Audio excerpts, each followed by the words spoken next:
You gay, man? Yeah. I ain't finna do this fucking interview. Well, that shit over. I don't fuck with y'all gay fuckers.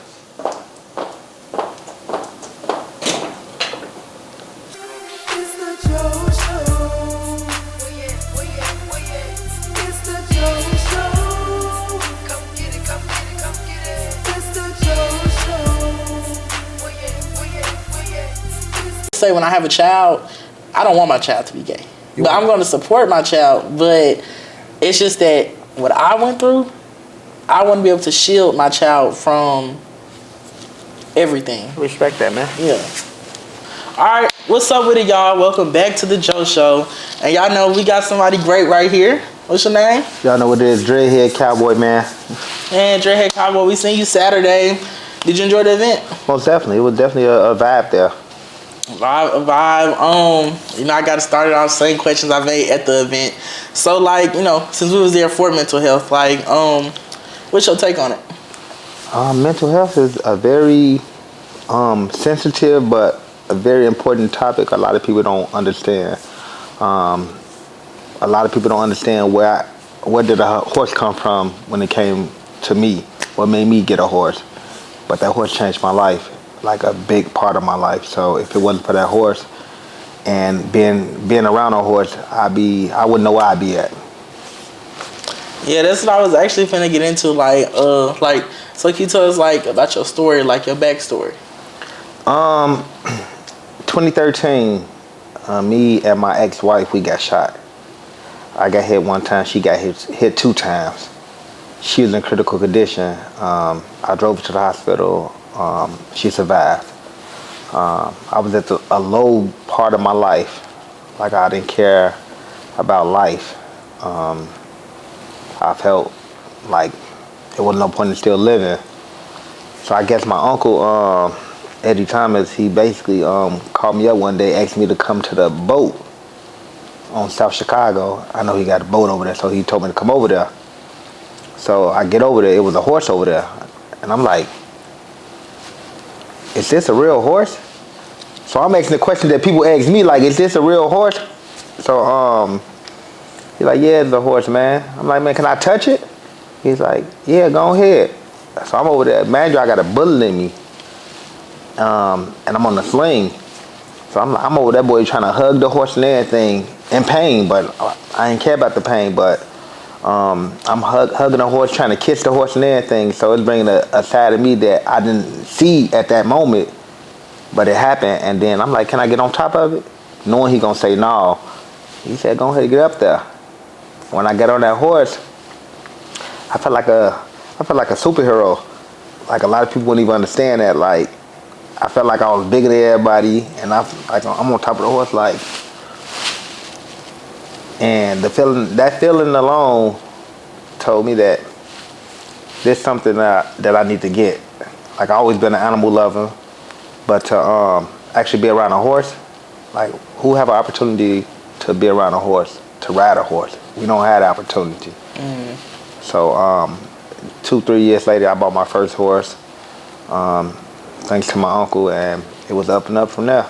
It's crazy because my uncle, I'm from Mississippi. Okay. So, like, you know, we be around like chickens and roosters, you know, horses, cows. So my uncle, he had like, when I was growing up, he had like 3 or 4 horses. And then I have a little cousin. I call him nephew though. And he is obsessed with horses. Like he love riding them. He take care of them. He do it all, you know. And like you was talking about, you know, your backstory, which that is a good story because, you know, you touching other people. I'm sorry, because you ain't got me. Along with the horses, like, did that, like, become, like, your symbol? The horse? Yeah, it definitely became my symbol because I always been an animal lover. Just never had the opportunity to be around a horse. I never seen a horse a day in my life in person. Well, beside the police on a horse. Yeah. Downtown. But other than that, I didn't know they do that up here. Oh yeah, downtown. They don't do it no more, but they did, and I seen the police on a horse. So I never thought ever in life that I own a horse, ride a horse, touch a horse. So that was something I wasn't planning on in my life. So, like, do you, like, go, like, everywhere? I take my horse wherever I go. Really? Yeah. And I bet the kids love that. Most definitely. Most definitely. It's something different. We're not used to it. We're used to the same thing every day. Parks, basketball, football, rapping. It's time for something different, man. We bring something different to the community, and that's the goal. Other than that, do you have, like, any other plans, like, for, like, the community-wise? Most definitely. My goal is to build a barn in Chicago so we can have it here. You know, how many people could wake up and say, I want to go ride a horse? Yeah. How many people could say, I want to go touch a horse, do anything? Like, horses are very therapeutic. And a lot of people, that's why mental health, therapeutic, it come hand in hand. So it's something that I feel like Chicago need. It'll teach a lot of these young kids how to love. Like, that horse brought me closer to my kids. I ain't always been a good father I am today. But if it wasn't for that horse brought my kids closer. It taught me certain values in life that school can't teach us. Yeah. That sports can't teach us. They teach us good sportsmanship, but how many people take that and use it very so often? But it's time to bring something different to our community. So how long have you been in Chicago? My whole life. Really? So you born and raised Chicago? Born and raised. Never left Chicago suburbs. That's about it. Really? So, like, when we speak about Chicago, like, how do you feel like it has changed, like, drastically from, like, when you grew up, like, you know, when you was a youngin' to now? I don't feel like it changed, but I feel like the generation have due to the system. The system actually failed us, and a lot of people say that and don't know what do they mean when they say it. But when it comes down to our kids don't respect us no more. That is true. I have kids, and I got good kids, and I got a couple of bad kids that hard-headed, which I was hard-headed, but I never disrespected none of my parents. So a lot of kids feel like they don't have to respect the parents, and it's the system that I'm blaming for that, because discipline come a long way. Like, a lot of people say, you ain't got to always discipline your kid. You really don't, but sometimes it take that. But long as it's out of love, I feel like it's acceptable. Yeah, and you know, when you say the system, I really now a lot of people don't really focus on the school system, like in Chicago. Like since I moved up here, I've been working with different like, you know, schools and stuff, and there is no, like, they don't hold the kids accountable for stuff no more. They don't, you know, let's say a kid is tardy. You know, usually when I was in high school or elementary, middle, go get a tardy slip, you know. And then after that third tardy slip for the 9 weeks or something like that, you know, you in trouble. Yeah. But now they let the kids walk out of class, walk in whenever they want to. When they can skip class and go to a different lunch, they can do this, they can do that. They can do, like, so much, and they never get held accountable, even when it comes to grades. You know who get held accountable for that? The parents, really. The parents. That's and what you know, it a lot is. of people like, well, it's the parents' fault and this and that, but it's like, if the parents is doing what they can, and like the school, because I'm gonna be honest with you, Mississippi, like the school and the parents, they all be in one. You know, like they be in tune. The teachers, Teamwork. they checking on it. Yeah, checking on their kids and stuff. And up here, I just noticed, like, they do not.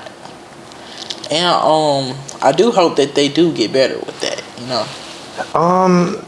I feel like it's hope, but it ain't gonna happen until we come together as the people. We always blaming the system, but the system only allowed to do what we allow them to do. Yeah. But we afraid of the system. Like, it's like a circle going on. So the teachers are afraid of how the system. I forgot. I just heard it because it's a circle that go, and nobody's afraid of the parents. Like, the parents are afraid of CPS. No, it's wrong. Listen, I get it before we end this interview. I get what you're saying, though. I get what you're saying. It's a system. Like, nobody's fear the parents. Yeah. Like, everybody, we fear everybody else. We fear the kids. We fear the school, CPS, the government, but nobody fear us. So that's to sum it up. That's true though. Cause these kids be going crazy now. How was your experience like with kids though? Like not your own, but I'm saying like kids in general. I love kids. I'm actually the voice for the kids. Everything I do is for the kids, for our future. We don't understand that we lived our life. How old are you? I'm 20. Are you still a baby? Yeah. I'm 37 years old, so I lived my life. Everything I do right now is for my kids, but to do for my kids, I gotta want what's best for everybody else's kids. Yeah. Cause it take a village to raise our kids. So I tell people like we out here doing everything we could do for our kids, but what about the people that out here and their kids doing whatever? If we don't want what's best for their kids could come around my kid and something could happen to my kid because of the way you raised your kid. Yeah. So why don't we do this as a village and care about other people's kids and put in work? Like if you see my kid out there doing something that my kid shouldn't be doing, I give you permission. Grab my kid up. Yeah. You don't do that. Like they don't do that now. They don't. It's like you put your hands on my child and blah blah blah blah, like stuff like that. That is true. They do not do that.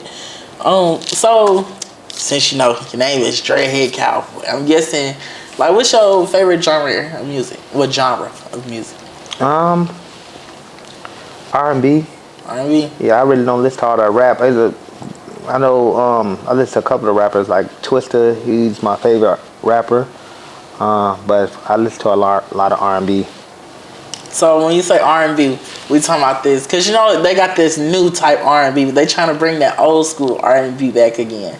So like, which R&B you talking? The old school. The old school. Old school, yeah. Can you name some artists? 3 Ps. Shout out to 3 Ps. Definitely R.I.P. Reese G. Silk. And I actually met Silk now. Really? The group, and they actually cool. I met a lot of people since I became the Dreadhead Cowboy. But Silk, Avant, Tank. I was mad that I missed his show because I had some backstage tickets. It was for Kiki Wyatt, but she had brought him out. It was in New Orleans, because New Orleans like I think like 3 hours from like where I live in Mississippi. Okay. So I was supposed to went, and then the weather was so bad I didn't get a chance to make it. Bring who out? Kiki Wyatt. She brought Avant out. Okay, yeah, okay. I believe it was this summer. I think I did see that. Yeah, and then for me, like old school wise, I'm more stuck like on like Escape, SWV. And like I play Escape a lot. Them. Who else do I have? Cause I got like my playlist is up to like I think like 175 hours worth of music. I got like them. I have listened to Silk. I be Kiki Wyatt, Patti LaBelle.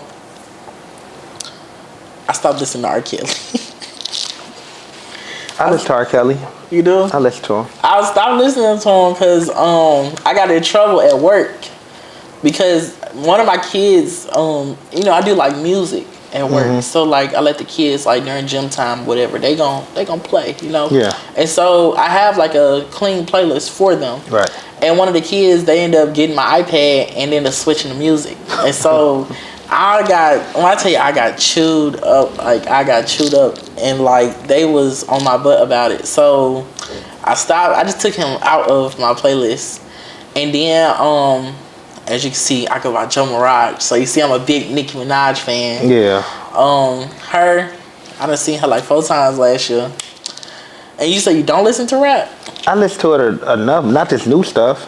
I listen to more R&B. Like I'm more of a, when you listen to rap, that music, it definitely bring out that type of vibe, that energy out of you, and that music how you feeling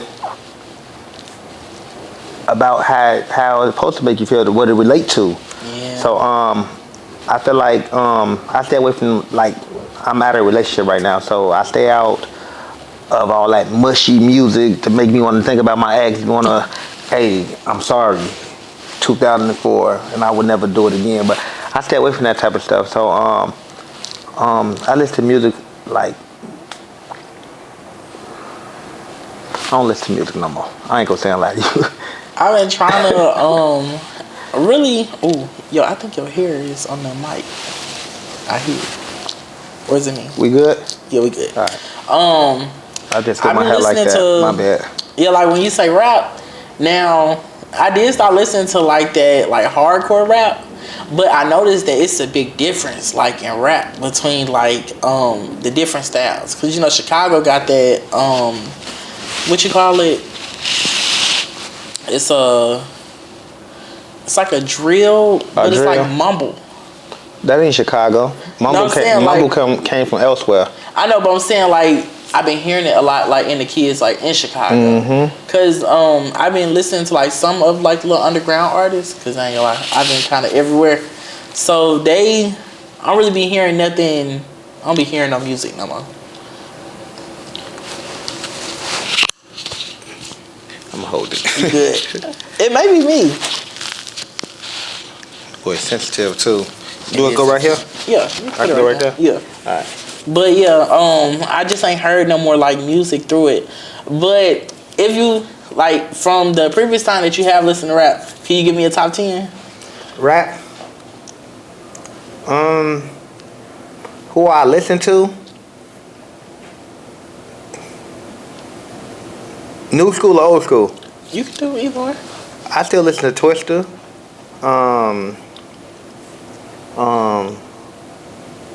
I listen to Lil Durk.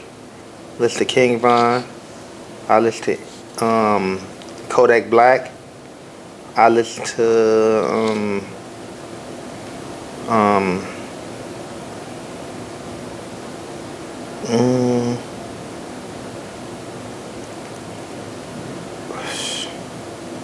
I listen to Big Daddy Deja.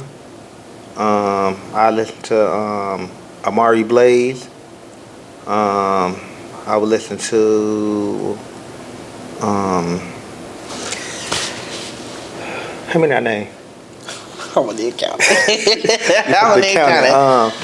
I listen to Spenzo, L Hitter, King Louie. Who else? And it's crazy because I be around a lot of artists and I know I'm missing some good names. And Well, I can't look. They can't hold that against you because sometimes it don't be like popping up in your head. you definitely just called me out, and I told you to give me random questions. You ain't gotta. I don't need no heads up or nothing. For sure. So But I mean, cause look, I get asked about my top 10 a lot, and you know, like if I go and take a picture, like with an artist, whatever, cause I'm really just, to be honest, I'm really getting started. You know, I know you seen Saturday. I was working. Yeah. So yeah, but I mean, that was more than, I think that was more than 10. But I mean, them artists still dope. What about your younger artists? Like, you know, like the ones you done met so far. the younger artists, what you You only gotta do 10. You do young? like 5. What do you call young? Like the ones that's fresh out. Like, do Amari Blaze count? Yeah. Amari Blaze definitely. You know who Amari Blaze is? I think I seen Amari Blaze on Instagram. She was there Saturday too. Was she? Amari I Blaze. may have met her. Yeah, the Max Couture girl. Yeah. Yeah. She definitely the truth. Cleo Kisses. She definitely another female that a lot of people need to watch out for. Like, it's a lot of young artists out here that's hungry. Like Amari Blaze, Cleo Kisses. Who else? Big Daddy Deja. Who else? Davucci. Davucci go hard. One of the best hook makers in Chicago. So definitely him. Who else? King Louie. Well, King Louie, he ain't considered. No shade, King Louis. I don't think so. I mean, no shade. I tried, King. I tried, bro. But nah, I mean, these artists that I haven't meeting and like I've been listening to their music because the ones that I meet and I bring them on the show, even though they're not on the show like my next episode, I still spin their music because it's dope. Like it's two underground artists. I had just did a podcast with them. One's, I think his name is Mezzo, and the other one is Fine. and their music was dope. And then I like that they getting out there. Mm-hmm. So yeah, and then most of the time, you wouldn't believe when people like send me their music. I really just be playing it, and I really don't be remembering like the artist's name. It be like that. So yeah, It be like that. And I'm gonna put you in tune with Amari Blaze. yeah. Like when I say she definitely the truth, and I actually don't listen to a lot of that rap, and she could switch it up. Like it ain't just about drill. She don't even like the rap drill. She know how to switch it up. But I'm definitely gonna put you in tune with her. That's for sure. So I want to get like more in depth though, cause you know we talked about like your backstory, right? So you know when we talk about like inspiration, like to kids and stuff, and we giving them like a good word, like encouragement and stuff. So what is something like you really? Well, hold on. I'm gonna do this question. Yeah. What is something that you could really give to them? Where the same thing like you had when you was younger, like, you know, when you look back at your life, right, and it's like, dang, I didn't think that I had it in my mind that I was gonna be here, but when you think about it, like as a young kid, like I didn't think that I was gonna make it from there. So it was something like that. I thought I was gonna be an NBA player. I thought I was gonna go to the NBA. And you know, most kids, you know, we all think like, I hate that though, because most of us think that we feel like we gotta play sports to get out, you know? Because in Mississippi, most of the people that make it, they play sports. That's what they put in our community, sports. That's why if you think about it, if you go to every community in the hood, we got basketball courts, we got football fields, baseball fields. They putting that in our community. Like me growing up, I thought I was gonna go to the NBA. Well, I didn't. I was hoping to go. I know I wasn't. I know I was good, but I wasn't good enough to go to the NBA. But a lot of people don't understand. I don't care how good you and how great you are. I think it's like 150 people that could play in the NBA, but we got millions of people that's trying to play in the NBA. So that's crabs in the bucket. So we all trying to be in this group to be famous. Like a lot of people think famous is where it needs to be. Fame can't put money in your pockets. Fame can't make you happy. It's a temporary happiness, and that's when you get around people that admire your work and support you. But then after that, it gets so overwhelming, and a lot of people don't want to be around that. Yeah. They just want their regular life back. Yeah. Like I tell people now that I'm famous all over the world, not just here in Chicago. And a lot of people don't understand, just because you're famous, that don't mean you're rich. That don't mean you're happy. I deal with stuff the same way other people deal with it, but 10 times worse. Just because you got named, you got to worry about problems coming at you way harder. The media coming at you. The media flipping stuff, making you look bad. Then the people come back, feeding right into it. Like even if it is a lie, just because the media said it, the people gonna be like, oh yeah, he do look like, yeah, I could believe that. And you know, we learned that though, because you gotta think about it. Every time we see the Shade Room or the Neighborhood Talk post someone, it's like them comments, they flood. Like, I believe it was somebody that was on the Shade Room, and they was accused of something. Then the whole time they was cleared, and it's like the same way that y'all posted them. I feel like y'all should have posted them and let everybody know, like, you know. They get paid off negativity. It's like negative feed. People feed off negative. They do. I know back in the days when we used to be in class, I think we was like in 2nd grade or 3rd grade. The teacher used to have every student to line up. Circle, put a big old circle around in the classroom, and then that first person would say something, and they'd pass it to the next person. Then they got to repeat the same thing that first person said. Telephone. And by the time it got to the last person, what happened? It'd always be twisted up. It always be some truth in there. You know, we still play that. It do? We still do that with our kids. Yeah. But we don't understand the value of that. Yeah. We don't understand the value of that until we get older.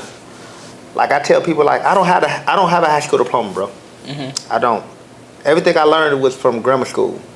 I made it to my last year. I just didn't graduate, but I didn't learn nothing in high school. And I'm being real with you. A lot of people look at me like, you ain't gonna be nothing, man. You're not gonna be nothing. You ain't got no high school diploma, this and that. I own a club. I own a building. I own land. I own horses. I own multiple business. That's inspiration right there. Without a high school diploma. And I'm not saying don't get a high school diploma, but I'm saying school ain't for everybody. That's true. School ain't for everybody. A lot of people are afraid to be different. When I first started riding my horse in the hood, like I'm from the hood, like my name hold weight. Like not the Dreadhead Cowboy, Adam, A1, AI. That name hold weight, and I ain't talking about just in my hood. I'm talking about in Chicago, in the county. I've been locked up and all that. When I first started riding my horse in the hood and in the city, my homies told me, man, you weird. They told me this, you weird. And they were like, but only you can do it because they know that you'll beat them up. Like the big homies telling me that, like they know that you'll beat them up. That's why you can do this. Anybody else, they would have got. A year later, just after I blew up off of it, the same big homie, man, I ain't gonna say you did that. You did that, like, and I'm proud of you. You turned this image, and you took off with it, and you the only person doing it. I'm not competing with nobody. It's Cowboys, and I'm not taking the credit from the Cowboys. It's Cowboys, black Cowboys. Like, we need to learn the history when it comes down to Cowboys. And, like, I'm still learning the history when it comes down to Cowboys. Like, everybody always like, man, he a Cowboy. And I tell them, no, I'm not a Cowboy. Like, you would look at me like, because I wear a Cowboy hat and I ride a horse. No, I'm not a Cowboy. I show respect to the Cowboys. I like that, too. I represent the hood. That's why I put the Dreadhead at the beginning of it. Dreadhead come from the hood. I represent the hood, but show respect to the Cowboy. So if you're going to call me Cowboy, put Dreadhead before it. I like that. I like that. And that was really powerful. Like, everything that you just said, like, that was powerful. And, like, when you speak about school, because, I tried school. Like, I go to school at, here at Illinois Media School. But, like, college, I went to college 4 times. And, didn't work. Like, I went to 2 universities and 2 community colleges. And I stayed at, it's a college called Mississippi State. I stayed there for like a good bit. But everything just still was not working out for me. When you say like school is not for everybody. Because, you gotta think about like the money though. Oh, yeah. Like people don't think when they send you off to school, when you send yourself off to school, like, your parents, they still at home. They still gotta make their own living. And so you getting out there and it's crazy. In college towns, these jobs don't pay nothing. Like they really make it the normal for like young teens to struggle. That's in college. Cause in our town, it's called Starkville, Mississippi, right? They make it where you get paid like $10, $11, $12, $13 an hour. The cost of living is a little lower. But some people do get paid up to like $20, $30 an hour down there. But if you're like a college student, they'll pay you like $10, $11 an hour. And then they only give you the full 40. So you still not making like, I'll be honest with you, when I was my first year in college, I left as soon as I graduated. I moved to my first apartment, 18. And so I was sitting there, I was working for the Boys and Girls Club, but this was a different like organization. So I wasn't getting paid like I was at the first Boys and Girls Club I was at. And I said I was like making like $400, like $412 every 2 weeks. And it's the fact that I had to literally be there every day, all day. Like, they don't give you credit for being, like, on time, early, like, putting in your extra time. Like, that's my big deal of trying to, push my own and have everything, like, to myself and be my own boss. Right. Because, and like you said, you own in buildings. That's my plan is to really, I want to learn how to flip houses. And because I do real estate. Okay. But, because I'm a leasing agent. But, you don't sell no, you don't, Right. you don't sign no lease. Yeah. You ain't getting no money. And so, that's the one thing I do want to like give like to the kids now is learn how to be your own boss. You see, I'm pushing my podcast, I'm pushing the radio show, I'm working on this production company, trying to push like everything I have to it. But moving to Chicago, it's a big difference from Mississippi. And then, you know, I came up here like with a fast car. So car done got broken into, I think 3 times. I'm just happy they ain't took it yet. I hope y'all don't take my car. But they done broke to my car 3 times. Like I've been literally having to restart. Like today, this is all like the school equipment, right? They took everything I had. I had did a podcast in Milwaukee, and I came back and I left everything in my car because I had to go back the next day to do another one. Man, they took everything. So like cameras, lights, and then cameras, lights, all my studio equipment, microphones, and then on top of that, every time my car get broken into, ain't no camera. Wow. No cameras around. And the police up here, they had one camera, clear as day. I had the tag on the car and everything. Still didn't do nothing. That's why I'm really pushing like for the youth. Their future, they are our future, so it's like, why not? Yeah. You 20 years old, but in 20 more years, you're gonna be an OG. Yeah. You're gonna have people looking up to you, so it's good that you're trying to set a good example. We don't have people out here trying to set a good example, and the people that's actually out here that trying to, you get no recognition. You get nobody paying no attention to it. Just your group of people. Yeah, because like social media wise, right? Yeah. It was my cousin. She posted this because she did she went viral. Shade Room, all the little media outlets. It was like I'm gonna put it on the screen, y'all. So it's like she was talking about what she sent to like her baby dad, right? And so mind you, she was playing, but because it was mess, you know, it went everywhere. And so then when she posted something positive, like about, you know, her postpartum depression, you know, stuff like that, you know, her giving encouraging words to pregnant women, it went nowhere. So, like, when you was talking about, like, you know, the world feeding off mess, that's kind of like how it is, like, with me. Because I'm going to be honest with you. When I first started my podcast and I was in Mississippi, I was in my car, right? So, I did car interviews, set my lights up in the car, camera on the dashboard. And I was still in high school. So, you know, like, it was more, like, messy. But when I came up here, I wanted to change, like, the trajectory of it all. Like, I wanted to change the message. Because, you know, down there, that's what everybody's feeding off with. But when I came up here, and I'm like, okay, I want to do something different. You know, because I was also a kid, like, in foster care. And I met, like, a lot of kids in, like, DCFS. Even at the event Saturday, you know. How did DCFS, as far as that, you said that you was in DCFS, like? I was in DCFS. I was in foster care in Milwaukee. Okay, and how was that experience? Like, so the experience in foster care, I was adopted like probably like a couple of days old by my auntie. But like the experience of it all, like my auntie, she did everything she could. You know, she was like a single mother. So she was trying her best. She had me, she had 3 other foster kids. Well, 2 other foster kids, and then she had her own kids, you know? And they were staying with us too. And she really, she spoiled me, really my whole life, right? But it was like some unfortunate events, like when she wasn't around, that ended up like happening to me. And so, actually I talked about this on my podcast already. What's that about? So, you know how like a lot of like young gay men, you know, when they, you know, a lot of people find out like about their backstory. And, so like, you gay? Yeah. Okay. But I just don't really tell everybody. Okay. Cause you know, I'm working with kids, so they be having like, what's the word? They assume. Yeah. So they don't know for sure. Yeah.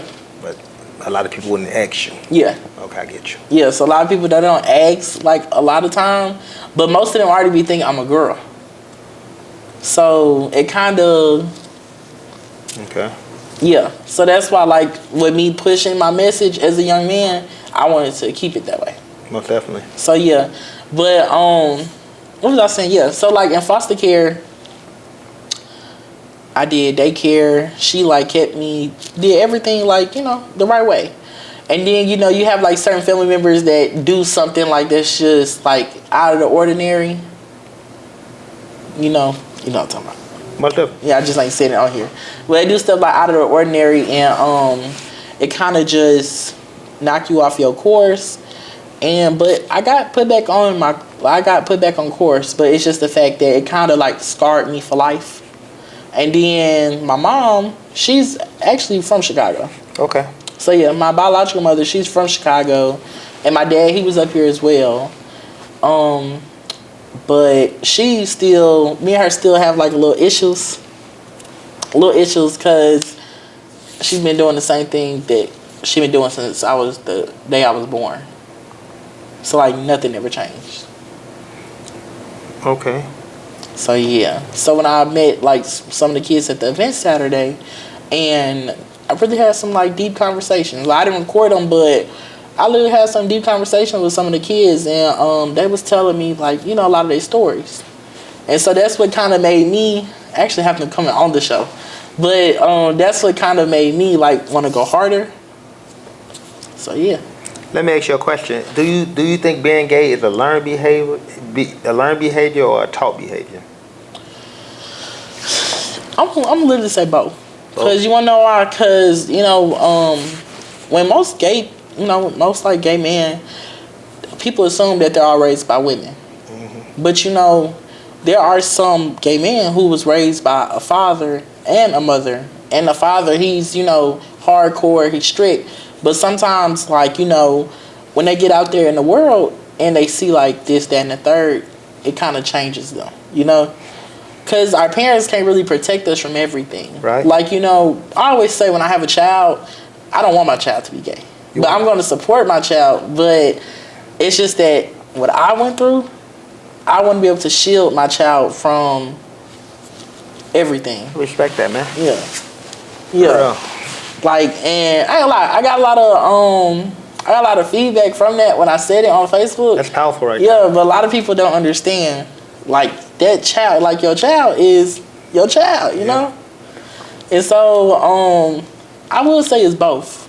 Okay. Because I picked up and like bad habits from people in the world. You know what you'd have been through growing up. Yeah. Yeah. You know what I'm saying? That's why I tell people, it's definitely what do I say? A learned behavior, like meaning you don't know. You was in foster care too, so I don't know if you were just with your auntie doing the whole thing. See, so like I was with my auntie the whole time, but like I always had like other people to like watch me. So like I had like cousins, and by me being the baby, like my dad and mom, they're pretty older, right? And so when people ask me like, "Dang, how old your mom? How old your dad?" and like you the youngest, you know what I'm saying? Like I was literally the last. Well, I ain't the last born now when it comes to my daddy, but I was the last born at that time.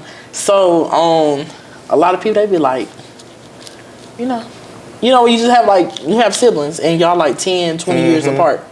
So it was like a big difference having like my bigger cousins like watch me. Okay. And a lot of people don't, like I talked to a couple of females that was actually in foster care and DCFS care, and the females I done talked to, they done told me stories about what they done been to, molested, touched on. That's what I was getting on. I don't know if you dealt with that growing up. I did. So my mom, she let my older cousins watch me, and so like remember like when some like the older men have like the CDs. So unfortunately, everybody was like playing the games and stuff, and so my cousin, I call her my sister, but she's really my cousin. So basically, her stepson, he was visiting from Mississippi. Older guy? Yeah, he was a little bit older than me. Okay. Cause he not that far from me, and age wise, but I was still like 8 or 9. Okay. And I think he was already a teenager, I believe. Okay.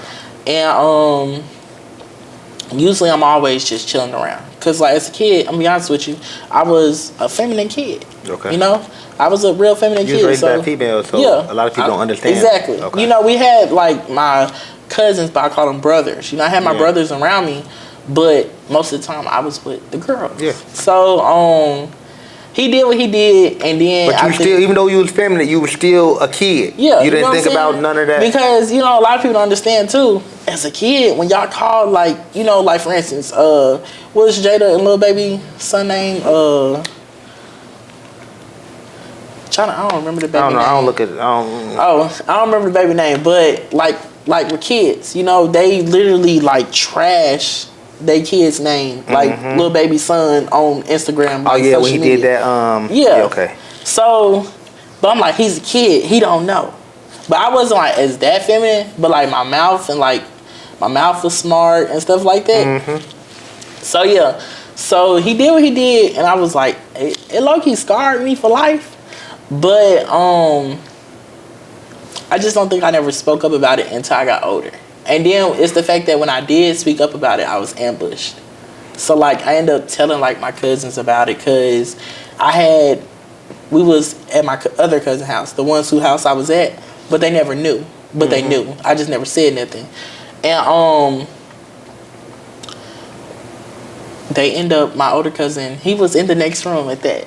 Headphones in. I think I was trying to get his attention, screaming and stuff. Like, when I tell you I still remember everything like from this day. And so he ended up telling like their dad about it. So, mind you, I'm on my way up there. I usually stay away from him when he's like in like there. Cause the one time I see him, it kind of like threw me back. And I ended up getting on the road and like going 2 hours back to the house. So yeah. Do you see him? Have you seen him? The last time I seen him was before I moved up here. And how did that make you feel? I wanted to hurt him. For real? I did. But by me being like not violent, I just got in the car and I just left. Like when I tell you like I got in the car. What's his name? I can't say his name. You out of order. Whoever you is, you bogus. That was a kid that you scarred for life, man. Like for real. So whoever you are, if he was to tell me. But nah, I ain't gonna say his name. I ain't gonna do him like this. But I seen him and I just got in the car and I literally just left, you know. And then the crazy thing is that I have met other kids that, you know, went through stuff like that. And you know, it kind of, to be honest with you, like my kids, boys and girls club, they all call me Mr. JoJo. So meeting some of them, like just random kids in Chicago, that's what made my bond like so much stronger. And that's what really made me like, you know, that's literally what's pushing me.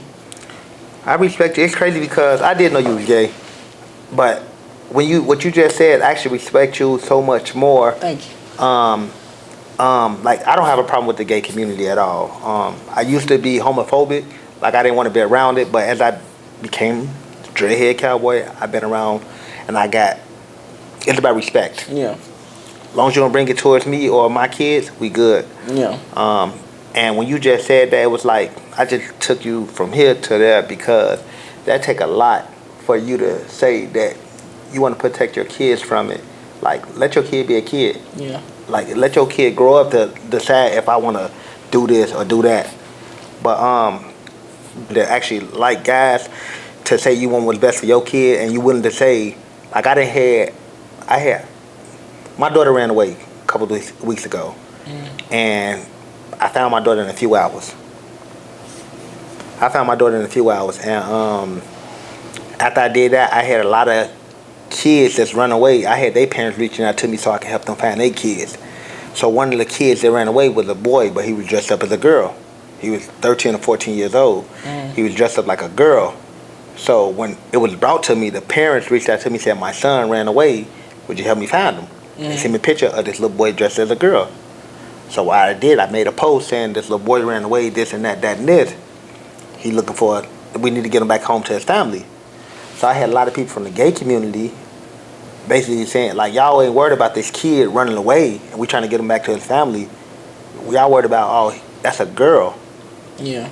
Respect him, that's a girl. Y'all ain't gonna respect this little boy could be, or a girl could be dead or something or kidnapped in a situation and y'all don't know where he at. Yeah. Help me find him. And then we were worried about is he a girl or or a guy. We could worry about that later on. Let's get this little kid home to his family. Yeah. And I'm like, why y'all coming at me over like a kid? They do that. 13, 14 though. They do that. It's crazy. And I ain't gonna lie, going back to what you're saying, I think that's the main reason why I'm staying single. Like, cause I'm 20 and I do plan on having like at least one child, two. Even I have to adopt, I'm gonna make that happen like before like at least 25. You know, so I can. That's why I'm working on establishing myself now, so I can be able to give my child like the best, the best that I can give them. Cause a lot of people are giving me saying this too. I don't think I can raise a child with another dude.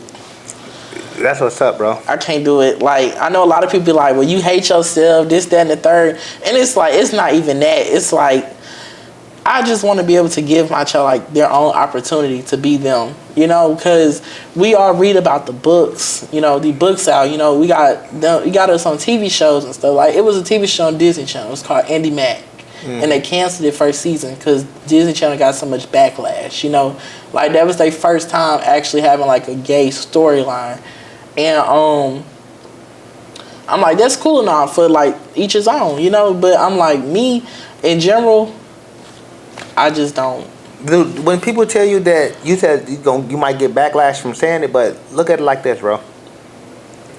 The reason why you is the way you are 9 times out of 10 from what happened to you in your childhood. Yeah. If you was able to be a kid, maybe you had a chance to be a straight man. So like, and I tried. Look, let me tell you something. I done dated girls. So in my whole life I had 4 girlfriends, and I always gave all 4 the whole princess treatment. Like my dad, he wasn't good with women. Like my dad got 30-some kids, right, and multiple baby mamas. Never didn't take care of none of his kids. Like, he was a good man. He tried his best, but he was always on the road. He did truck driving. He was a DJ. When I tell you, my dad had so many different careers, and like he just had multiple kids. So when I think about it like that, and I just wanted to give my girl what I think a man should do. Mom, she always taught me make sure you open the door for her. Like my sister, her husband, anytime they go somewhere, it don't matter what time, day or night, he always open that car door for her. He always close that car door for her. He make it where she don't have to pay for nothing. And so when I had a girlfriend, mind you, I was only 16, 15, 17, and mama was making sure I did it all. Valentine's Day, big bears and stuff like that.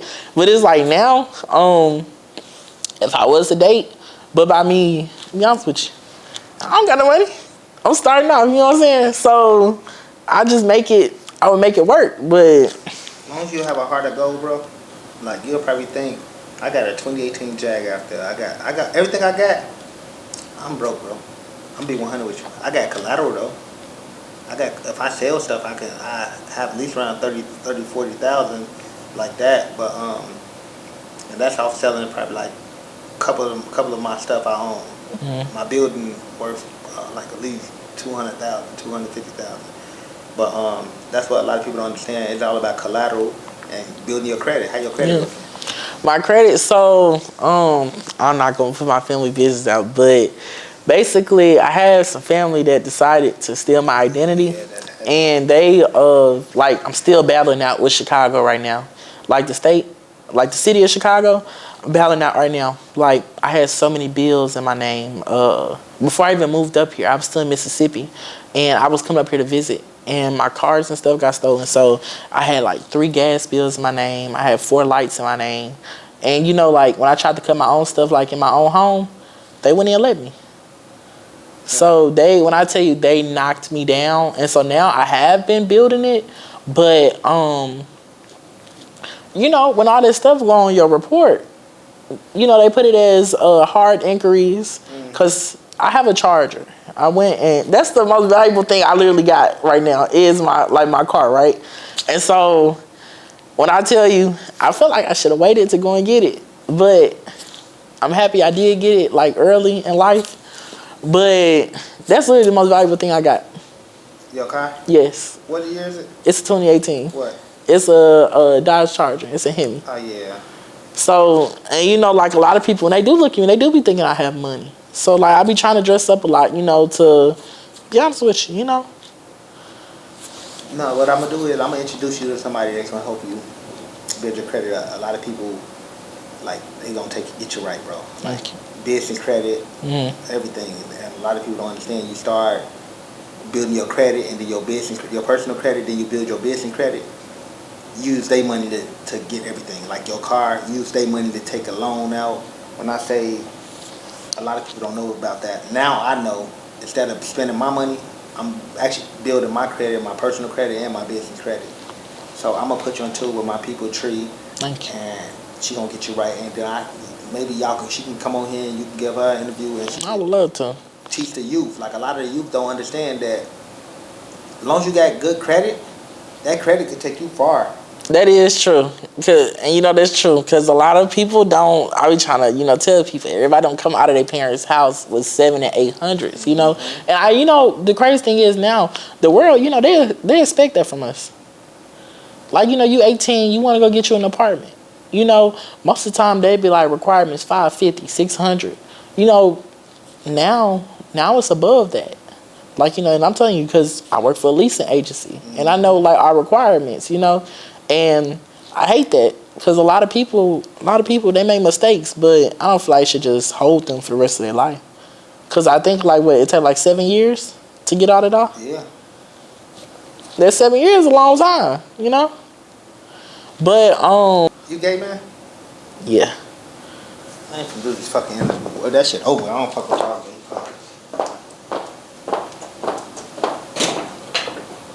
And cut. But nah, Hey, go just watch. Just watch. How that gonna go? Oh shit, let me do the exit. Okay. But I do thank you really for coming, giving me the opportunity.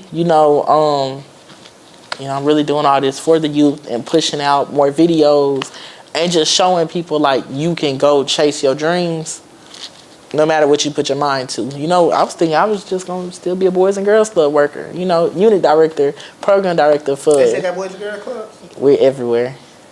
Oh, wow. That's what I thought they got rid of Boys and Girls Clubs. No, I was working on something for like to bring them in for mental health, but it was too close to time. So I'm going to do it myself. I'm behind you. I love you. got that. my support, man. Thank you. So anything you got going on, I'm definitely supporting it, man. And I definitely, if you want to come on my platform, Facebook, I can bring you on. You can talk about what you do, man. And like, you're a hero, bro. Thank you. You're a young hero at that. And Thank you. It's hard to find young brothers like you that's willing to talk and be open-minded. Like it's like you mature to be your age. Thank you. And I definitely appreciate you for having me on your show, man. And you got another brother. Thank you. Well, y'all, it's a wrap. Dreadhead Cowboy, we out. I know that we out here kids last night until we understand that nothing else matters. Y'all know what it is. Big step and get it. But nah, I really have been working my butt off.